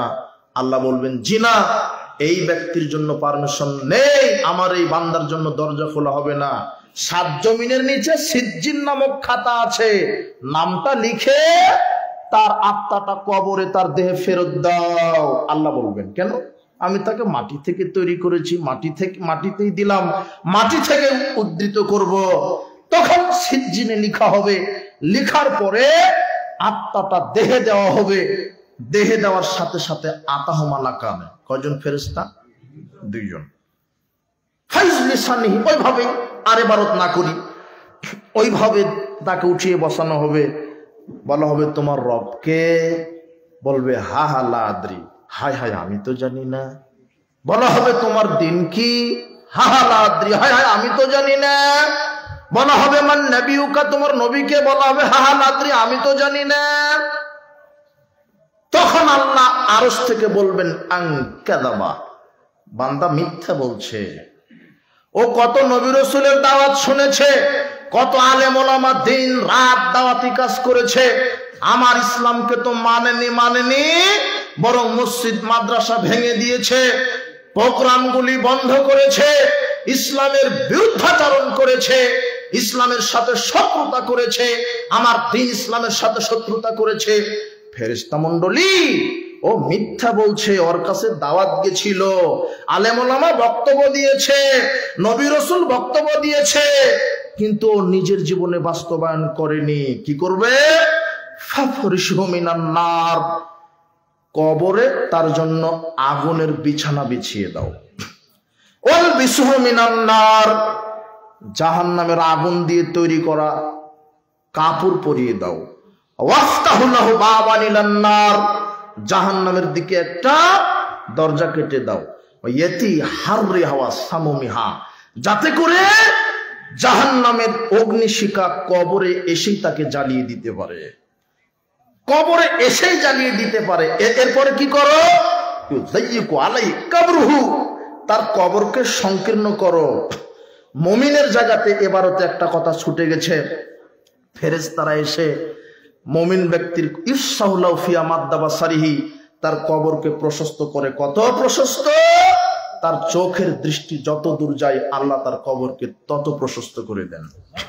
এটা মুমিন ব্যক্তির। এই এবারটা ছুটে গেছিল, বিশাল হাদিস। এই শেষের দিকে এবারে এখানে কি থাকলো? কাফের, মুনাফিক, ফাজের, বেনামাজি, এদের কবরকে কি করে দাও? সংকীর্ণ। হাত্তা ইখতালিফা ফিহি আল্লাহু, এমন সংকীর্ণ করা হবে যে ডানের হাড্ডি বামে, বামের হাড্ডি ডানে চলে আসবে, এমন সংকীর্ণ করে দিবেন আল্লাহ। এলো কবরের। আর কবর হবে অন্ধকার। আমি সময় সংক্ষেপ আপনাকে হাদিস আরেকটা ইবারত করতে পারছি না। আজরাকানে আসওয়াদানে, খারাপ ব্যক্তির কবরে আসবে 2 জন ফেরেশতা, ঠিক আছে। মুনকার নাকির মানে অপরিচিত ফেরেশতা। মুমিন ব্যক্তির কবরে যাবে সুন্দর সুশ্রী চেহারা নিয়ে, আর বদ চরিত্রের কবরে যাবে ফেরেশতারা আজরাকানে, নীল চক্ষু বিশিষ্ট, আসওয়াদানে কালো, কালো চেহারা চক্ষু হবে কি ভয়াবহ। তার কবরকে সংকীর্ণ করে দেওয়া হবে। যখন সংকীর্ণ করা হলো, এরপরে আল্লাহ বলবেন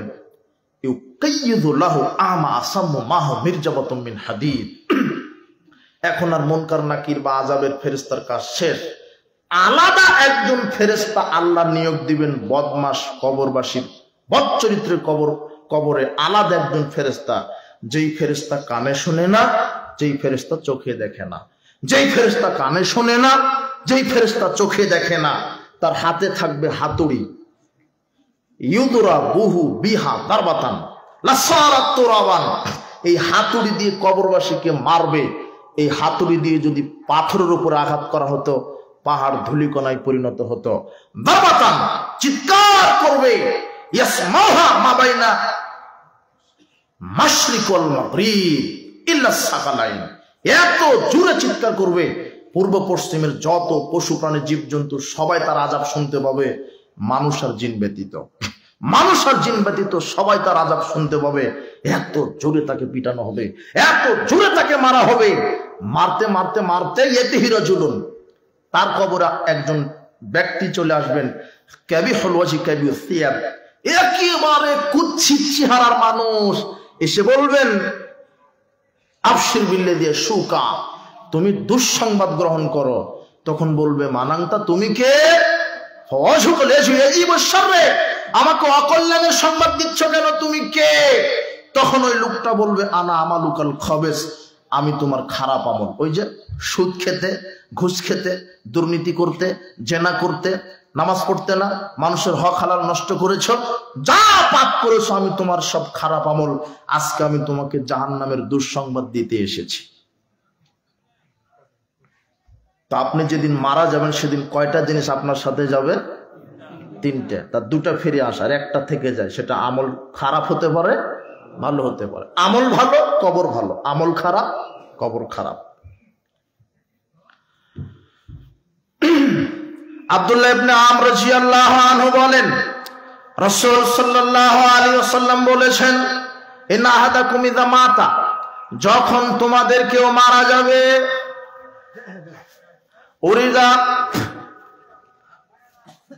উরিদা আলাইহি মাকআদুহু বিল গাদাতি ওয়াল আশি, সকাল সন্ধ্যা কবরে তার থাকার জায়গা ফেরেশতা দ্বারা আল্লাহ দেখাবেন। ইন কানা মিন আহলিল জান্নাহ ফামিন আহলিল জান্নাহ, যদি জান্নাতি হয় জান্নাত দেখানো হবে।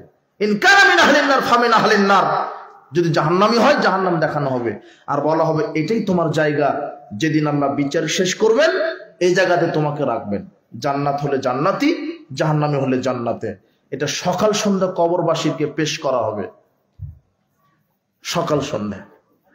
এই পর্যন্ত কবরের জীবন শেষ। কবরের জীবন এটা শেষ হলো। এখন আপনার সাথে যেটা কথা হবে, আর অনেক হাদিস আছে, সময় সংকীর্ণ। আর আমি দেখতে পাচ্ছি আপনার ধৈর্যেরও কমতি চলে এসেছে। একটু ধৈর্য ধরেন, আমি শেষ করে দিব। সেটা কি? যে মৃত্যু হলো, কবরের জীবন হলো। এখন কবরের শাস্তির ধরন কি কি ধরনে আল্লাহ কবরের শাস্তি দিবেন, কিভাবে? তার এক, যেটা আমরা পেয়েছি, আরো হাদিস ইবারত করলে জানতেন আপনি, কিন্তু এখন আমি শুধু জানিয়ে দিচ্ছি। এক, কবরের শাস্তির ধরন হবে হাতুড়ি দিয়ে পিটাবে। কোন কবরবাসীকে কি দিয়ে পিটাবে? হাতুড়ি। দুই, কোন কবরবাসীর শুধু শাস্তি হবে গাল চিরে দেওয়া, গাল চিরে দিবে। তিন, কারো জিহ্বা কেটে দিবে। চার, কারো মাথা ফাটাতে থাকবে। পাঁচ, কেউ রক্তের নদীতে হাবুডুবু খাবে। ছয়, কেউ আগুনের চুলাতে ডুববে। সাত, কেউ জমিনের নিচে ধসে যেতেই থাকবে। আট, কারো ঠোঁট কেচি দিয়ে কেটে দেওয়া হবে। নয়, কারো কবরে থাকবে সাপ। কি থাকবে? এই ব্যাপারে মুহাম্মদ সাল্লাল্লাহু আলাইহি ওয়াসাল্লাম বলতে গিয়ে বলছেন, আযাবুল কাফিরি ফি কাবরিহি, বেনামাজিদের, যারা কুফরি করেছে, কাফের, তাদের কবরের শাস্তি হচ্ছে 99টি 3 দিন থাকবে। আতাদরুনা মা 3 দিন? তোমরা কি জানো 3 দিন কি? 70 হাইয়াত, 70টি সাপ। কতটি সাপ? হাইয়াতুন, সাপ থাকবে। এক একটা সাপের থাকবে 9টি করে মাথা। কয়টা করে? 9টি করে মাথা। এই মাথা দিয়ে তাকে দংশন করবে।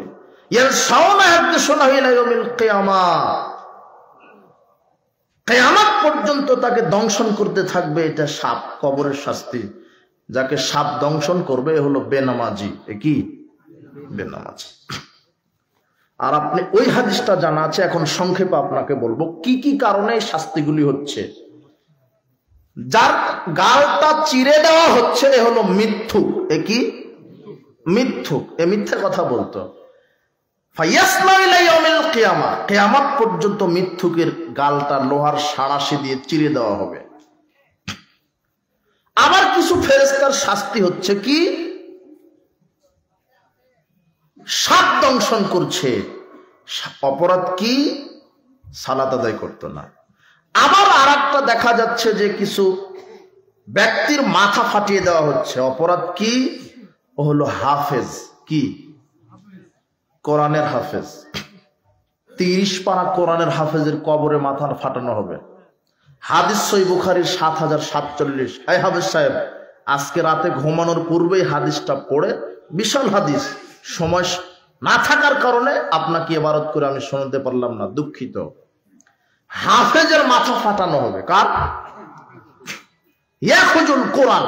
আল্লাহ বলছেন যারা কোরআনের হাফেজ, ফায়াখুজুহু, হেফজ শেষ করে বদমাশি করে ভুলে গেছে, আর পড়ে না, দাওয়াতও দেয় না। ইয়ানামু আনিস সালাতিল মাকতুবা, আর ফরজ সালাত আদায় না করে ঘুমায়। রাজুলুন কায়িমুন ইনদা রাসিহি, এই হাফেজের মাথার সামনে একজন ফেরেশতা দাঁড়িয়ে থাকবে, বিফিহরিন ও সাখরাতিন, একটা পাথর নিয়ে। ফায়াশদাখু রাসুহু, তার মাথার উপরে মারবে। দারাবাহু, তাকে মারবে।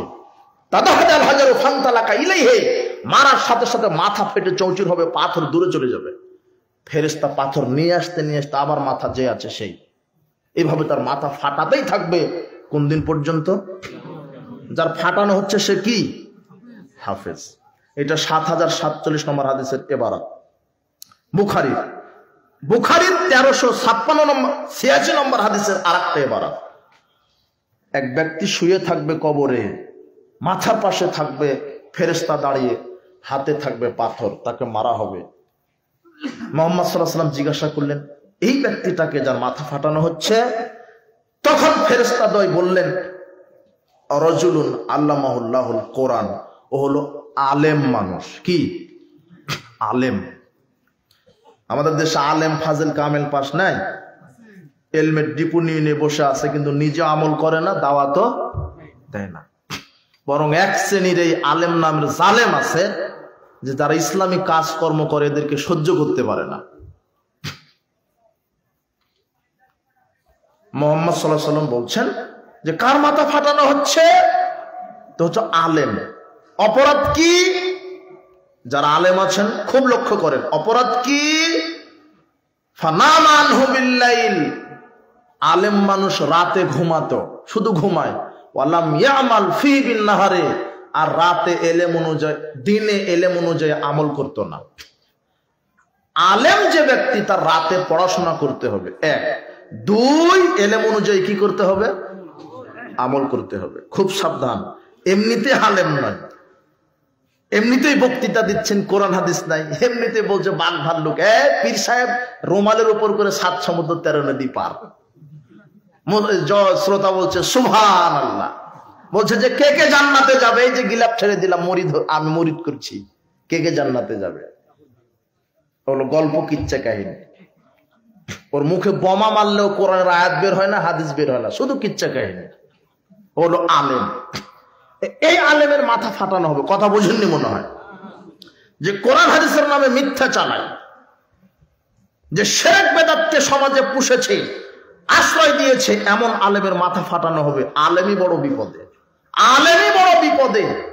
মুহাম্মদ সাল্লাল্লাহু আলাইহি ওয়াসাল্লাম বলছেন আমার উম্মতের সবচেয়ে যাকে নিয়ে বেশি ভয় করি সেটা হলো আলেম। এক শ্রেণীর আলেম বিজাতিদের সাথে মিশে যাবে, এক শ্রেণীর আলেম মুশরিকদের সাথে মিশে যাবে। তার প্রমাণ আপনি ভালো করে লক্ষ্য করেন। আমি ওদিকে যেতে চাচ্ছি না, তবে কবরের শাস্তি যাকে দেওয়া হচ্ছে সাধারণ মানুষ নয়, এ কে? আলেম। ও হলো হাফেজ। হাফেজও বিপদে, আলেমও বিপদে। হাফেজও বিপদে, আলেমও বিপদে। পেশাব করে যারা সতর্ক হয় না, পেশাব করে যারা পবিত্রতা অর্জন করে না, এদের কবরের শাস্তি হবে। যারা গীবাত চুগলখুরি করে বেড়ায় এদের শাস্তি হবে। বেনামাজি যারা, তাদের কবরের শাস্তি হবে। আর একটা হাদিস লক্ষ্য করেন, কি হাদিস?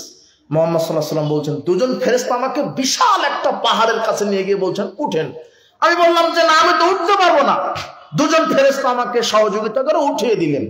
উঠিয়ে দেওয়ার প্রথম যে আমি দৃশ্যটা দেখলাম, সুবহানাল্লাহ, প্রথম দৃশ্যই দেখি যে কিছু মানুষকে পা উপরের দিকে, মাথা নিচের দিকে দিয়ে ঝুলিয়ে রাখা হয়েছে।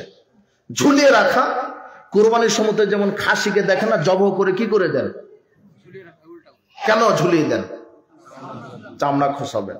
তো এইভাবে ঝুলিয়ে রাখা হয়েছে কিছু মানুষকে, আর কেঁচি দ্বারা ঠোঁট কেটে দেওয়া হচ্ছে। মুহাম্মদ সাল্লাল্লাহু আলাইহি ওয়াসাল্লাম বলছেন, এই ব্যক্তির কি অপরাধ, এত শাস্তি এইভাবে? তখন ফেরেশতারা বলছে যে লোকটা সিয়াম রাখতো না। কি রাখতো না? রমাদানের কি রাখতো না? সিয়াম। আজকে তওবা করেন যে রমাদানের ফরজ সিয়াম মরা পর্যন্ত ত্যাগ করবো না, আল্লাহ তুমি কবুল করো। মরা পর্যন্ত ফরজ 5 ওয়াক্ত সালাত ত্যাগ করবো না। মরা পর্যন্ত মাদক, বিড়ি, সিগারেট, জর্দা, গুলিয়া বা মুখে দিব না। মরা পর্যন্ত আল্লাহ বউ বেটিকে বেপরদায় চালাবো না। মরা পর্যন্ত ভিক্ষা করে খেতে রাজি আছি, সুদ ঘুষ দুর্নীতি হারাম খাদ্য শরীরে ঢোকাতে রাজি নেই, আল্লাহ তুমি কবুল করো।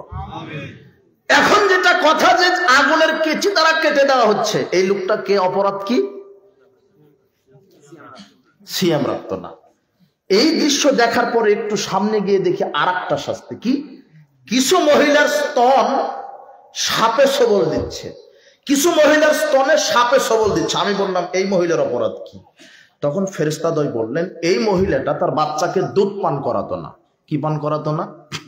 আপনি কত মা বোনদেরকে নেবেন যে শরীর ভেঙে যাবে বলে বাচ্চাকে ফিরার খাওয়াই, তাও দুধ খাওয়াতে রাজি না। এজন্যই সন্তান মায়ের প্রতি মহব্বত বাড়ে না। এই যুবক শোনো, তোমার বউ মাস্টার ডিগ্রি পাস, কোলে আছে কুকুরের বাচ্চা, তোমার বাচ্চাকে নিয়েছে কোথায়? হুইল চেয়ারে। না ওটা কি নেয়, আমি তো ভাষায় আসছে না, একটা ঠেলা গাড়িতে নিয়েছে। আর কুকুরের বাচ্চা আছে কোথায়? কোলে। এখন গরু ছাগল পালা হয়েছে ছোট লোকই, আর কুকুর পালা হয়েছে বড় লোকই। বুঝেনি? ওটা ও বড় লোক মানুষ। আমাদের দেশে যখন দেখবেন যে পয়লা বৈশাখ আসে, পয়লা ফাল্গুন আসে, তখন সব কেউ ভ্যান চালক, রিক্সা চালক না, ঢাকা রমনার বটমূলে দেখবেন কেউ বিসিএস ক্যাডার, কেউ সচিব, কেউ আর্মি, কেউ চ্যান্সেলর, কেউ প্রিন্সিপাল, কেউ প্রভাষক, কেউ অনার্স পাস, কেউ ইংরেজিতে পড়ে, কেউ কেমিস্ট্রিতে পড়ে, ছাত্র ছাত্রী যত উলঙ্গ পোশাক করে, যার যত বড় ডিগ্রি তার মুখোশ তত বড়। বানর, ভাল্লুক, কুকুর, শুয়োর, গাধার মুখোশ পড়ে বলছে এসো হে বৈশাখ মঙ্গল শোভাযাত্রা। আমি চিন্তা করি যে এই শিক্ষিত নামের কুলাঙ্গারেরা এই কুকুরের মুখোশ পড়ে পহেলা বৈশাখ পালন করে কেন? পরে আমি তাফসীর করে বুঝতে পারলাম, ভেবে চিন্তে এলহাম হলো আমার কাছে যে আসলে এরা চাচ্ছে যে নতুন 1 বছর আমরা কুকুর হয়ে বেঁচে থাকতে চাই।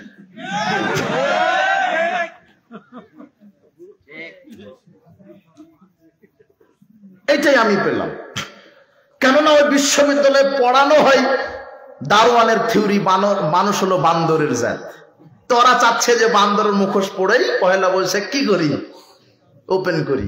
ও চাচ্ছে যে আমি বানর, আমি মানুষ নই। অথচ সৃষ্টির সেরা প্রাণী পৃথিবীতে, তার নাম কি? মানুষ। যার স্রষ্টাকে মানুষ, বান্দর থেকে আসেনি। তোমার এই নাস্তিক্যবাদী শিক্ষা ব্যবস্থায়, আরে যেই পাতাতে লেখা আছে মানুষ বান্দরের জাত, ওই পাতা দিয়ে ঢিল টিস্যু নেওয়াও হারাম। চাই যে না, লাথি মেরে ফেলে দিবে। তুমি যুবক ওই পড়াশোনা করো কেন? লাথি মেরে ফেলে দিও। এদেশের শিক্ষা ব্যবস্থায় নাস্তিকতা, অর্থনীতি ব্যবস্থা সুদখোর, রাজনৈতিক ব্যবস্থা ইহুদি খ্রিস্টানের এই পচা তন্ত্র মন্ত্র, এই সব জাহিলিয়াতকে লাথি মেরে ইসলামী পতাকা তলে তোমাকে আসতে হবে। আল্লাহ তোমাকে কবুল করুন, তোমাকে কবুল করুন। বাংলাদেশে যিনি ইসলামের উপরে গণবিপ্লব হবে সেই দিন ইসলাম কায়েম হবে। বলছিলাম যে মানুষ সামাজিকতাকে রক্ষা করতে গিয়ে ইসলামকে মেরে ফেলছে। উপস্থিত বৈঠকের মুসলিম দিনী ভাই বোন, সর্বশেষ আপনাদের সাথে কথা 2 মিনিট, যে কবরের শাস্তি 4 শ্রেণীর মানুষের জন্য একেবারেই হবে না। কয় শ্রেণী? 1, যারা শহীদ, আল্লাহ রাস্তায় জীবন দিয়েছে। 2, যারা পেটের রোগে মারা গেছে, গ্যাস ফর্মে, কলেরিয়া, ডায়রিয়ায় যারা মারা গেছে তাদের কবর শাস্তি হবে না। বেনামাজি হলে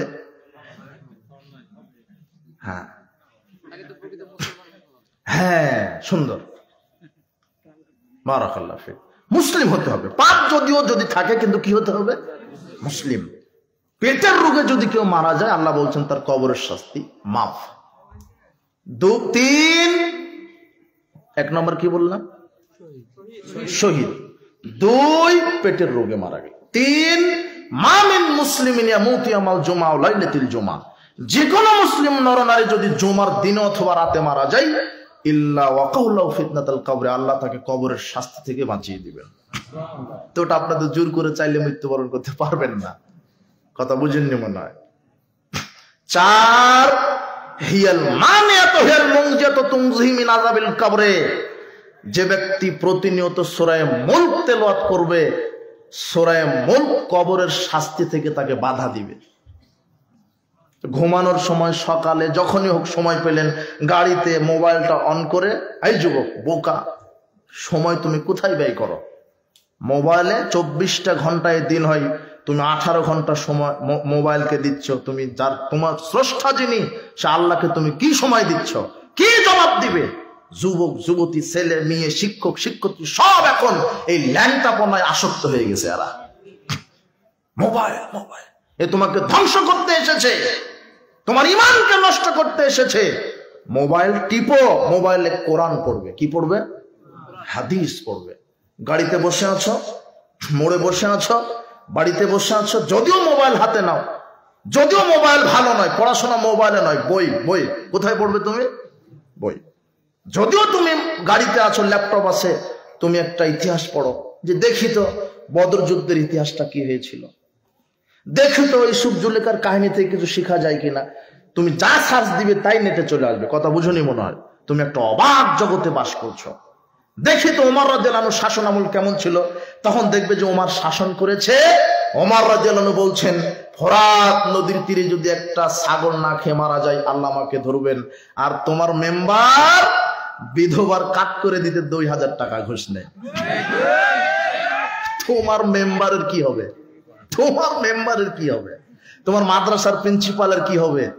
দাড়ি, শুধু দাড়ি নয়, দাড়ি তো আছে আছে তোমার মাদ্রাসার প্রিন্সিপালের, একেবারে 1.5 হাত দাড়ি, সাদা তো নয় আবার মেহেদি দিয়েছে। মাওলানা সাহেবের বক্তব্য শুনেছে যে কালার করা সুন্নাত, ও মেহেদি দিয়েছে। এরপরে আলখাল্লা, জুব্বা, টুপি, 2 বার হজ করা, 6 বার উমরা করা তোমার মাদ্রাসার প্রিন্সিপালের। কিন্তু এই প্রিন্সিপাল সাহেবের কাছে যখন একজন সাধারণ শিক্ষক এসে বলছেন, আপনার একটা সুপারিশ লাগবে, তাহলে আমার চাকরি হবে, তখন প্রিন্সিপাল বলছে 2 লক্ষ টাকা মিষ্টি খাওয়ার জন্য দিতে হবে। মাদ্রাসার প্রিন্সিপাল তোমার দিতে দেরি হলে বলছে যে তাড়াতাড়ি দাও, জামাতের সময় হয়ে যাচ্ছে। হলো প্রিন্সিপালের কথা বললাম, তোমার মেম্বার, চেয়ারম্যান, হেডমাস্টারের কথা তো নাই বললাম। কথা বুঝেনি মনে হয়? তুমি বুঝিয়ে নিও। পাতিলের একটা ভাত টিপলে বোঝা যায় যে সব ভাত কি হয়েছে। তো প্রিন্সিপালেরই যদি অবস্থা হয়, তাহলে মাদ্রাসা, ওই প্রাইমারি, হাই স্কুল, কলেজের ওই হেডমাস্টারের কি অবস্থা? কথা বুঝেনি মনে হয়?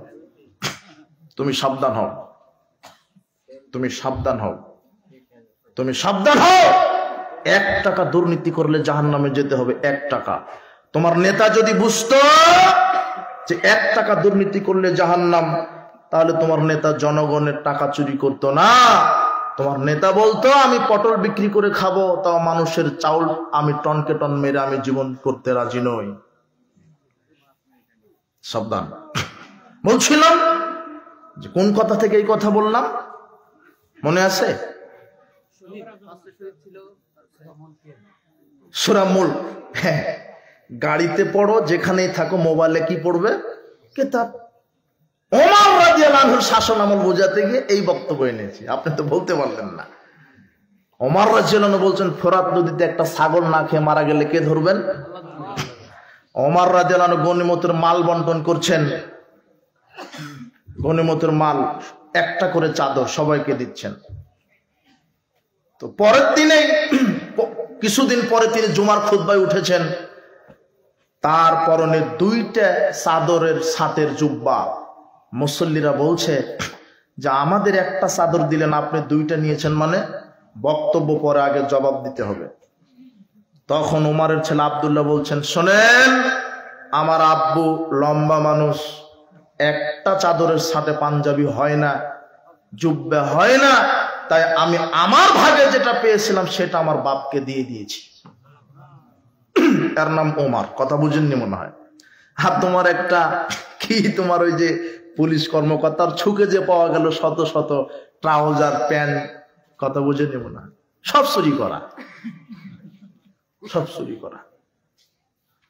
মুহাম্মদ সাল্লাল্লাহু আলাইহি সাল্লামের সামনে একজন নারীকে আনা হলো, বলছে নারীটা চুরি করেছে। ওসামা বিন জায়েদ বলছে, ইয়া রাসূলুল্লাহ, এই নারীটা খুব ক্ষমতাধর নেতার সন্তান, খুব বংশীয় নারী, এর হাত কাটা যাবে না, আমি সুপারিশ করতে আসলাম। তখন মুহাম্মদ সাল্লাল্লাহু আলাইহি সাল্লাম বলছেন, কি বলছো ওসামা? সম্ভ্রান্ত কাকে বলে? প্রতিপত্তিশালী কাকে বলে? ক্ষমতা কি জিনিস? আজকে আমি মুহাম্মদ সাল্লাল্লাহু আলাইহি সাল্লামের মেয়ে ফাতেমা যদি চুরি করে ধরা পড়তো, আমি নিজে তার হাত কেটে দিতাম। এটা হলো ইসলামী বিচার। আর তোমার বাংলাদেশে যারা বিচার করবে চুরি, তারাই হলো অরিজিনাল চোর। এই জন্য আমি বলেছি যে বাংলাদেশের আইনকেই আইনের আওতায় আনতে হবে। এদেশে আইন আছে, আইনের বাস্তবতা নাই। এই জন্য সাবধান। তুমি কোন নেতার পিছনে ছোট? যেই নেতা অজু গোসল জানে না, যেই নেতা ঈমান আমলের কথা বলে না, সালাত সিয়াম হজ যাকাতের কথা বলে না, যেই নেতা শুধু তোমাকে টাকা দেয়, নারী দেয়, জীবন উপভোগ করার জন্য, হাতে মদ গাঁজা ইয়াবা তুলে দেয়, এই নেতার পিছনে ঘোরা বাদ দাও। অভ্রান্ত সত্য নেতা একজন মুহাম্মদ সাল্লাল্লাহু আলাইহি সাল্লাম, তার আদর্শে নিজেকে আদর্শবান করো। দাড়ি ছেড়ে দাও, প্যান্ট টাকনোর উপরে করো, 5 ওয়াক্ত সালাত আদায় করো। ইসলামী কাজ করলে সমাজের লোকেরাই তোমাকে গালি দিবে, কথাই ঠিক। পরিবার তোমাকে বাধা দিবে, কথাই ঠিক। বিশ্বাস করো, পিতা মাতা, পরিবার, ধন সম্পদ, ব্যবসা বাণিজ্য, সবচাইতে আমি ভালোবাসি আমার আল্লাহকে, আমার নবীকে। সমাজের লোককে ভুরুক্ষেপ করো না, তাদেরকে তুমি দাওয়াত দাও। ইন্নামা আনতা মুযাক্কির লাস্তা আলাইহিম বিমুসাইতির। তুমি শুধু দাওয়াত দিবে, তুমি দারোগা নও। বলো মানুষকে, ভাই দাড়িটা ছেড়ে দেন, বিড়িটা ত্যাগ করেন, সালাত আদায় করেন, ঘুষ খান না, মদ পান করেন না। বলার দায়িত্ব তোমার, মানার দায়িত্ব তার। কথা বুঝুনি মনে হয়। তুমি ফিরে আসো। যাক, উপস্থিত বৈঠকের মুসলিম দিনী ভাই বোন, খুব ভালো লেগেছে আপনারা ধৈর্য সহকারে বসে আছেন, এটা আমার কাছে খুব ভালো লেগেছে।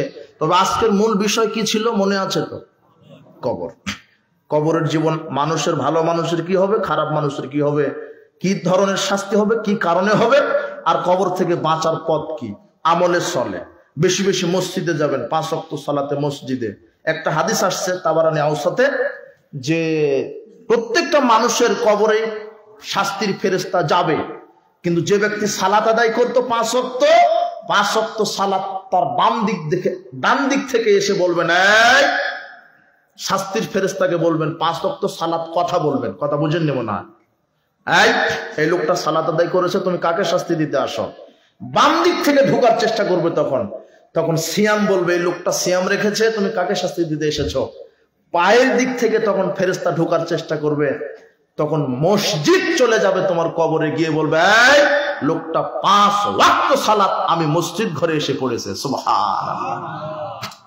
মাথার দিক থেকে আসার চেষ্টা করবে, তখন দান সাদগা কথা বলবে, এই লোকটা কৃপণ ছিল না, দান সাদগা করেছে, কাজী তুমি একে শাস্তি দিতে পারবে না। আপনার এই সৎ কর্মগুলি আপনাকে কবরের শাস্তি থেকে বাঁচিয়ে দিবে। আজকে তওবা করেন। এই যুবক, পকেটে যদি গাঁজা ইয়াবা সিগারেট থাকে, আজকে ফেলে দাও। আল্লাহকে বলো, আল্লাহ অনেক ভুল করেছি। নারীর সাথে যদি জেনা থাকে, আজকে আল্লাহ অনেক ভুল করেছি। তুমি যদি সালাত আদায় না করো, আজকে আজকে ঘুমানোর পূর্বে তুমি ওযু করে গোসল করে এশার 4 রাকাত সালাত আদায় করে ফজর থেকে আবার সালাত শুরু করো, আর আল্লাহকে বলো, আল্লাহ মৃত্যু পর্যন্ত আমাকে সৎ পথে রাখো, তুমি তৌফিক দাও, বিগত যা পাপ করেছি ক্ষমা করো। আল্লাহ বলবেন, যাও, তোমার সব পাপ তো ক্ষমা করলাম, সব পাপকে আমি নেকি করে দিলাম। উপস্থিত বৈঠকের যত দিনই ভাই বোন এসেছেন, আল্লাহ তুমি আমাদের সবার পাপগুলিকে ক্ষমা করে দাও। যুবকেরা আছে নাকি? কোনো চাদর ছেড়ে দিবে নাকি তোমরা? ও আচ্ছা আচ্ছা। এরপরে যারা মা বোন এসেছেন তাদেরকে আল্লাহ সুবহানাহু ওয়া তাআলা স্বামীর আনুগত্য করার তৌফিক দান করুন। যারা চাকরিজীবী, ব্যবসাজীবী, চাকরিজীবী কৃষক, তাদের চাকরি